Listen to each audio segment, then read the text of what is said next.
I live in Bible Faith community and I'm a businesswoman in this community. At the same time, a member of Vigilante Group of Nigeria. Why I joined the Vigilante Group of Nigeria is because of the lot of crime in the community. And that is why I joined to be part of people that will reduce crime. I discovered that it's helping a lot. Most people see it as men's work, but in security there is no men, there is no women. It's both genders' work.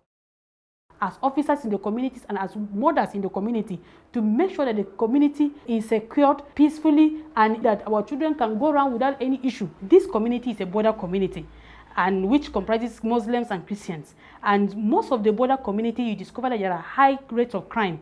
You know, in Plateau State, over the years, since 2001, we have been experiencing crisis. Initially, I was just looking at it from the point of Christians want to exterminate all Muslims on the plateau. My brother was killed. My uncle was also burnt in his own house.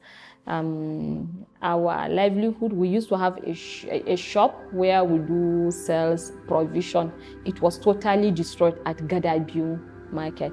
And I think this issue of religion is not only in Plateau State, somehow in Nigeria is something that has been dividing the population of the country. We discovered that women and girls, children, were most vulnerable to other forms of abuses, including sexual abuse in IDP camps where they had to give sex for food.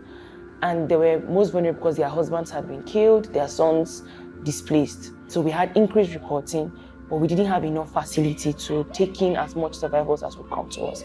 Because keeping them in the shelter entails that you have to feed them, you'd have to provide medical care. Some of them come bruised and battered. You would have to provide sexual support for them, which are paid sessions. So if we didn't get funding, it would have reduced the number of people we could reach and not get into the root cause of their problems. In every crisis, women and the children and people living with disability are most affected.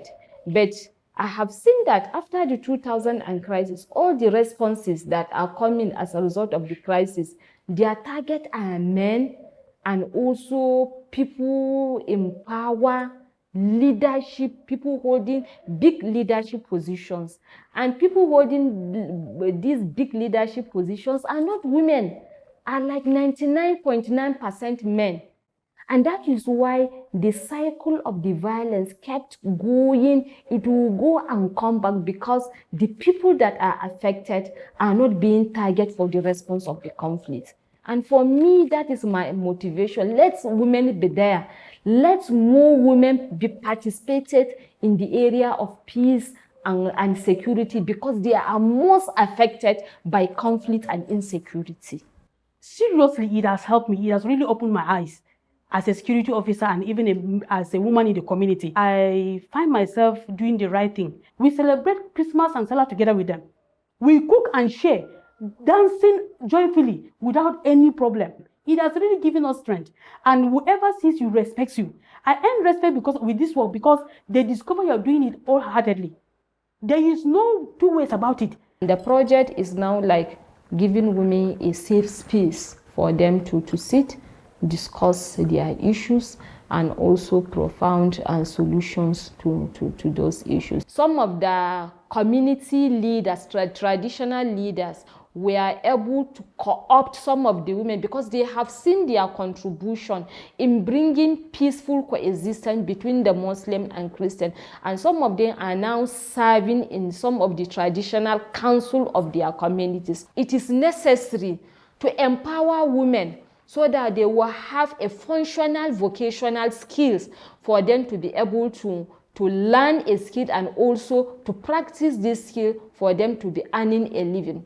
Some of them have learned skills of tailoring, some are into baking, some are into catering, some are into hairdressing, some are into bead making, some are into makeup, and other forms of trainings they have learned in order to have a standard and also a holistic livelihood. And one of the major things that women need is sanitary pads.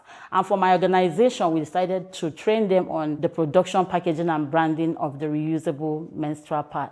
Before now, we've been empowering women and communities with sanitary pads that is disposable. And we did this for over 5 years.